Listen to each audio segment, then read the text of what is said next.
یہ خواہ کی ضد چھوڑ دو ابو اسحاق، میں جانے والا نہیں ہوں۔ جانے والے نہیں ہو، تمہارا ایک پاؤں قبر میں لٹکا ہوا ہے۔ ہاں جزاکم اللہ خیر ہے۔ مجھے یہ جان کر خوشی ہو رہی ہے کہ ابھی تک تمہارے ہوش ٹھکانے پر ہیں۔ میں دشمن کو پیٹ دکھانے، گھٹنے ٹیکنے اور فرار کرنے والوں میں سے نہیں ہوں۔ تو یہ کہو کہ مر جانے کے لائق ہی ہوں۔ بندہ خدا، اب مجھے دنیا کا چوکیدار تو نہیں بنانا۔ میری تمنا تھی کہ قاتلان حسین کی ذلت رسوائی کو دیکھوں، جو کہ میں نے دیکھ لی، اور پھر میری عمر چند مہینوں کے سوا اور بچی ہی کیا ہے۔ تمہیں مزید جینا ہوگا۔ زبردستی کی وجہ؟ تمہیں زندہ رہنا ہوگا کیونکہ قیام کو زندہ رہنا ہے۔ آج کے بعد سے قیام کی بنیادیں تم سے وابستہ ہیں۔ اس میں کون سی بڑی بات ہے؟ یہ کوئی مشکل کام نہیں ہے، جو بھی ایک عالم فاضل شخص ہوگا وہ یہ کام کر سکتا ہے۔ ہاں، مگر ایسا منصف شخص کہاں ہے جو عدل و انصاف کو برقرار رکھے اور نفسانی خواہشات پر قربان نہ ہو جائے، سچ کو جھوٹ اور جھوٹ کو سچ کا جلوہ نہ دے، اور اپنے مذہب اور مقصد کا دفاع کرنے کے لیے سچ کی معرفی نہ کرے۔ تم ایک منصف، دیندار اور عالم شخصیت ہو عبیدہ، اور ہماری خوبیاں اور خامیاں تم جانتی ہی ہو۔ میں تھک گیا ہوں ابو اسحاق۔ میں اس قوم کی حماقت، حولیے اور دنیا پرستی سے تنگ آ چکا ہوں۔ تمہیں تمہاری داڑھی کی قسم ہے، اجازت دے دو کہ ہم مل کر یہ سفر کریں۔ بہانہ تراشی مت کرو۔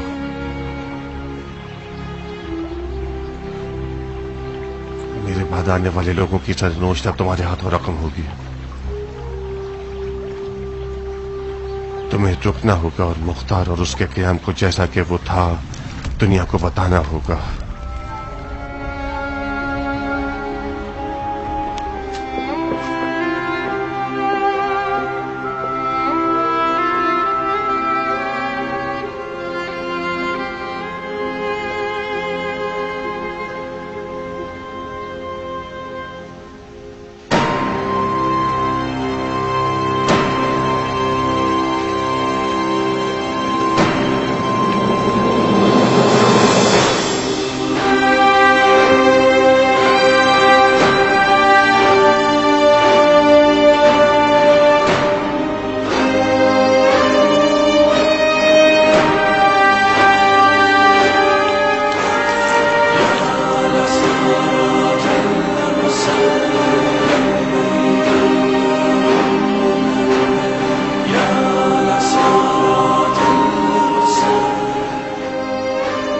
کا کھارے پانی سے نہانا، اور وہ بھی سب کے سامنے، بلا وجہ نہیں ہوگا۔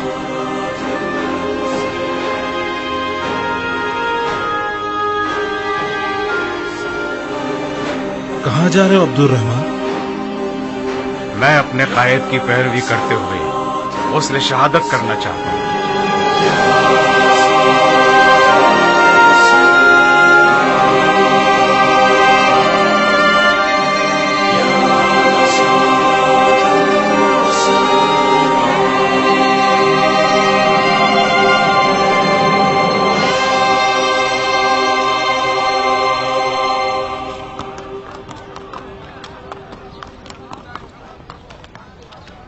ایک سال سے ہم نے بیوی بچوں کی شکل نہیں دیکھی۔ جہاد کرنے سے ثواب اور مال غنیمت ملتا ہے۔ ایک سال کا ثواب ہمارے 7 پشتوں کے لیے کافی ہے۔ مال غنیمت کو بھی ٹھکانے کے لیے تیار ہیں ہم۔ آخر کب تک ایسے دیار میں سرگرداں رہنا ہوگا جہاں کے لوگ ذرا سی بھی مسلمانوں کی خوبو نہیں رکھتے؟ ایک مجاہد کو باپ کے قاتل کی نظروں سے دیکھتے ہیں، ان کی آنکھوں سے نفرت برس رہی ہے اور ان کے ہونٹوں پر وہ مسکراہٹ ہے جو ڈھیروں ڈھیر گالیوں سے بدتر ہے۔ تم کیوں اتنا اچھل رہے ہو؟ کیونکہ میں نہیں ہوں، میں اس قوم کی زبان ہوں۔ اچھا، تو یہ ہنگامہ آرائی اجتماعی ہے؟ ہنگامہ آرائی نہیں ہے شہزادے، یہ مجاہدین کی ایک شرعی ذمہ داری ہے ان کے امیر سے۔ کم و بیش 2 مہینوں سے ہم نے اس کفر کے محل کا محاصرہ کیا ہوا ہے اور اسے فتح کرنے کے لیے ٹال مٹول کر رہے ہیں۔ کیوں؟ یہ ایک جنگی راز ہے مجاہد۔ کیا تم لوگوں کے عمرہ اپنی جنگی اسرار کا اعلان کرتے پھرے؟ جی نہیں، ہم یہ چاہتے ہیں کہ ہمارے عمرہ بیٹھے نہ رہیں تاکہ دشمن وہ نہ کر گزرے جو وہ چاہتا ہے۔ میں محل کے تمام تر محافظین سے دوستی کر چکا ہوں. لمحہ ب لمحہ ان سے گفتگو کی ہے میں نے. ان کو بہت کوریدا ہے میں نے. وہ لوگ تو بہت خوش ہیں, ڈٹ کے کھاتے ہیں, مسجد سے سوتے ہیں, اور اس انتظار میں ہے کہ غربت ہماری کمر توڑ دے. یہ جھوٹ ہے بندہ خدا. یہ لوگ تم سب کو ذہنی شکست دینا چاہتے ہیں. اگر سارا قصر کوفہ کھانے پینے سے بھر دیا جائے تب بھی ان 7,000 لوگوں کو نہیں پالا جا سکتا جو اس میں قید ہیں. سنا ہے کہ محل کے اندر کچھ مخفی گوداموں تک رسائی حاصل کر لی ہے جو کھانے پینے سے بھرپور ہیں. خدا کی پناہ, تم مانتے ہو اس بات کو؟ عجائبات مختار کو دیکھنے کے بعد تو ضرور مانتا ہوں. تو اہل و عیال سے دوری کا غم قوم بنی اسرائیل کی من و سلوہ کی سی داستان ہے.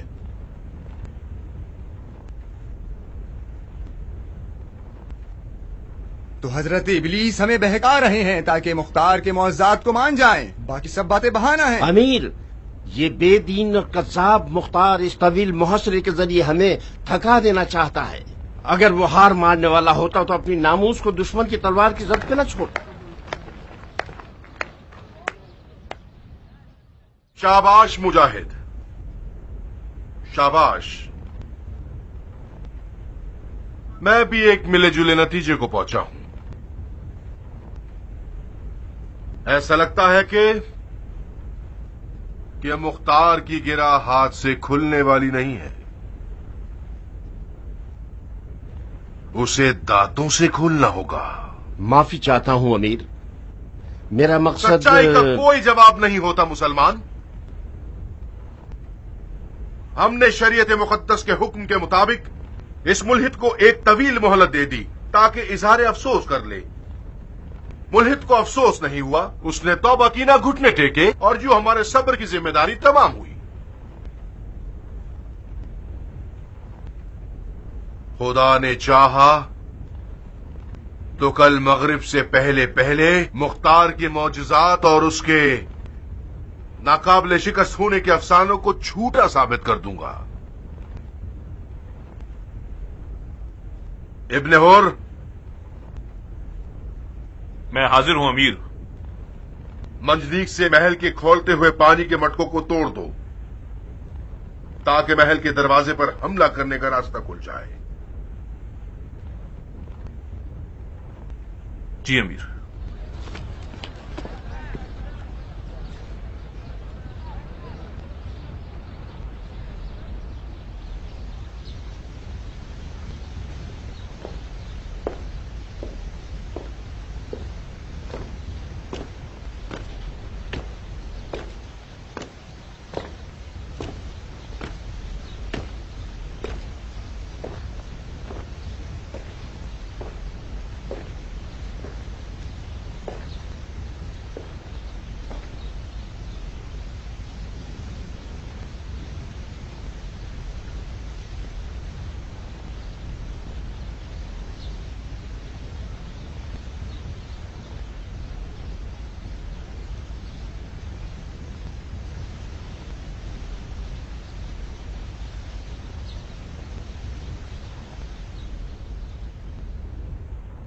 لا حول ولا قوت الا باللہ. یہ دنیا اپنے تمام تر پھیلاؤ کے باوجود ایک دن مٹ جائے گی, اور چاند سورج ستارے اپنی تمام تر روشنی کے باوجود ختم ہو جائیں گے. یہ پہاڑ اپنے تمام تر غرور اور بلندی کے باوجود ایک دن ریزہ ریزہ ہو جائیں گے, اور سمندروں کا نیلا پن ختم ہو کر سارا پانی ابل جائے گا, اور جنگلات کا ہرا رنگ سرخی میں بدل جائے گا, بالکل پگھلے ہوئے لوہے کی طرح.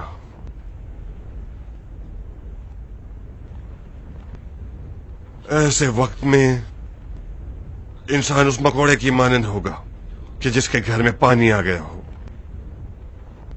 اور وہ پریشانی کے ساتھ پرم جگہ کی تلاش میں دوڑتا ہے اور دوڑتا ہے اور دوڑتا ہے کہ کہاں ہے جنت الماوا. ایک پل کو اپنے اور خدا کے درمیان حائل دیکھتا ہے, اور یہ پل یہ پل کبھی چوڑا ہوتا ہے اور کبھی باریک، کبھی پھیلا ہوا اور کبھی پیچ و خم والا، کبھی تیز دھار والا، لڑکھڑا دینے والا۔ اس دنیا میں اعمال ہی اس کی کیفیت اور نوعیت کا تعین کرتے ہیں۔ ظالم حاکموں کے لیے بال کی طرح باریک ہوتا ہے اور قدم لڑکھڑا دینے والا، لڑکھڑا دینے والا۔ اس روز ہمارے تمام اعضاء و جوارح ہمارے عدل و انصاف یا پھر ناانصافی کی گواہی دیں گے، اور کوئی بھی عمل ناانصافی سے زیادہ ہولناک نہیں ہے۔ آپ لوگوں نے کچھ عرصے اپنے معاملات کی باغ ڈور کو مختار ابن ابو عبیدہ ثقفی کے سپرد کیے، اور آپ نے یہ چاہا کہ وہ آپ کے درمیان عدل و انصاف سے حکومت کرے۔ جہاں تک مجھ سے ہو سکا میں نے آپ کے حق کے لیے تگودو کی اور عدل و انصاف کی راہ کی آفتوں سے لڑتا رہا۔ میں جو بھی تھا اور جو بھی ہوں، میرا خدا بہتر جانتا ہے۔ ناپاک عزائم والے کذاب کہتے ہیں، اور اہل ظلم و جور مجھے دنیا دار اور ظالم کہتے ہیں۔ جو خطا سے مبرہ ہے وہ صرف خدا کا ولی اور وسیع ہی ہو سکتا ہے۔ ممکن ہے قیام کی راہ میں میرے قدم لڑکھڑائے ہوں گے اور کہیں میری زبان پھسل گئی ہوگی، شاید کانوں نے نہ سنا ہو یا آنکھوں نے نظر انداز کر دیا ہو۔ خدا سے التماس ہے کہ وہ مجھے بخش دے، اور خدا ارحم الراحمین ہے۔ آج میں دھوکے کے خلاف لڑنے جا رہا ہوں، جو دن کے لیے سب سے بری آفت ہے۔ دھوکہ پرہیزگاری اور دیانت کے لباس میں میدان میں آتا ہے۔ دھوکہ وہ دو رخی تصویر ہے کہ جس کے ایک جانب خدا کا نام اور دوسری جانب ابلیس کا نقش بنا ہوا ہوتا ہے۔ عوام خدا والے حصے کو دیکھتی ہے اور اہل معرفت ابلیس والے حصے کو۔ اور کیا کیا زخم دل کھائے ہیں مولا علی نے اس سر بسجود اور آیت پڑھنے والی قوم اور بظاہر دیندار قوم کے ہاتھوں۔ یا ایھا الذین آمنوا آمنوا۔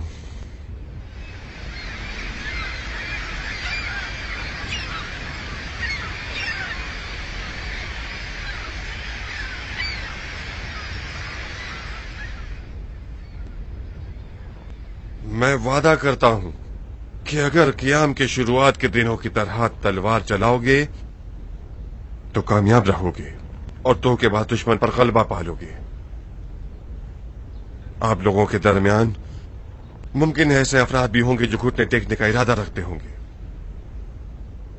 میں ان کے سروں سے اپنی بیعت اٹھا رہا ہوں اور اتمام حجت کر رہا ہوں کہ دھوکہ آپ لوگوں کو امان دے گا تاکہ آپ کی مقاومت کو توڑ سکے، لیکن غلبے کے بعد کوئی شک نہیں وہ ضرور آپ کے سر قلم کر ڈالے گا۔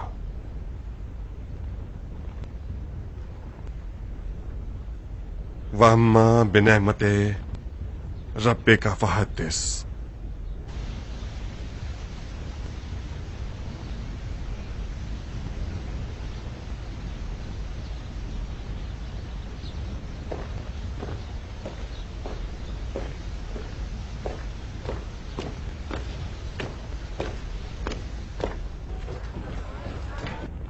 کیا امیر واقعی میدان میں جانا چاہتے ہیں؟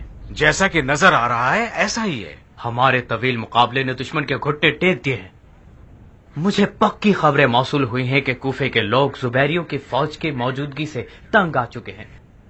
اگر ایسا ہی چلتا رہا تو دشمن مجبوراً حصار ختم کر کے پیچھے ہٹ جائے گا۔ کیا تمہیں یقین ہے؟ وہی اسی بات کا تو احتمال ہے۔ زبیری لشکر کے سپاہی کوفے میں اجنبی ہیں، انہیں گھر بار بیوی بچوں کی بھی تو یاد آتی ہے نا، اور پھر کھانے پینے کا انتظام بھی ان کے لیے ایک دشوار کام ہے۔ یوں سمجھو کہ ہم نے دشمن کی کھال اتار دی ہے، بس ذرا سا کام رہ گیا ہے، اب اسے جانے دینا ٹھیک نہیں۔ امیر سے بات کر لو، شاید تم اپنے دلائل سے انہیں قائل کر سکو۔ امیر میری نسبت تمہاری بات زیادہ سنتے ہیں. مجھے معاف کرو اسماعیل، مختار جہاد کے معاملات میں مجھ سے زیادہ عالم فاضل ہے. میرا فریضہ اس کی اقتدا کرنا ہے. تلواروں اور نیزوں کے دریا میں چھلانگ لگانا کوئی جہاد نہیں، خودکشی ہے. کیا یہ اس شخص کا عقیدہ ہے کہ جس کا دعویٰ ہے کہ اس کے پیشوا حسین ابن علی ہیں؟ تم سے بعید ہے کہ ایک عمر جہاد کرنے کے بعد زبیریوں کی اسی منطق میں بات کرو.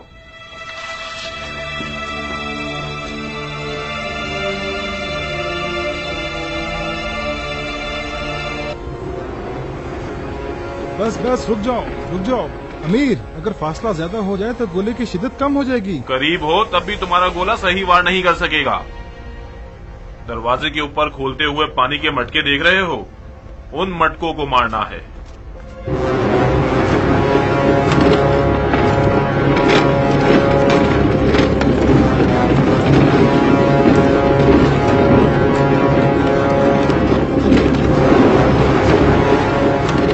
کافی ہے،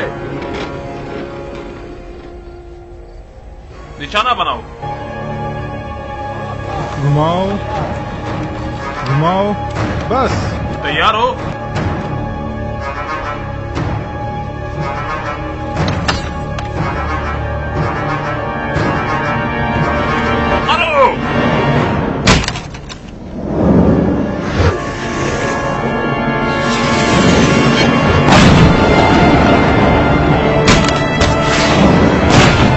مدینے سے حملہ کر رہے ہیں. دیواروں سے ہٹ جاؤ، سامنے سے ہٹ جاؤ.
دروازہ کھولو.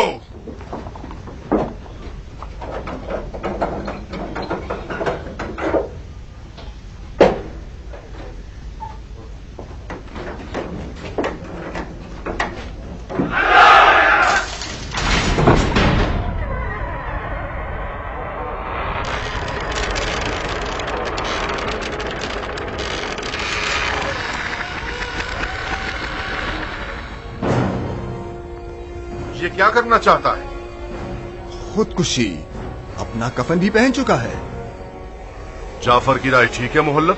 مختار میدان میں اس لیے آیا ہے کہ رجس خانی کرے. ہو سکتا ہے وہ تمہیں بھی مقابلے کے لیے بلائے.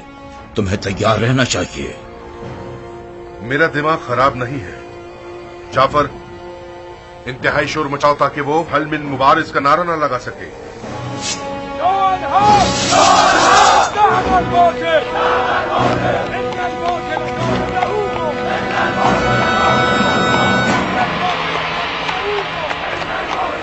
یہ لوگ جان بوجھ کر یہ آیت پڑھ رہے ہیں تاکہ آپ کوئی بات نہ کر سکیں. خدا کا شکر ہے کہ میں نے دھوکے کو پہچاننے میں غلطی نہیں کی.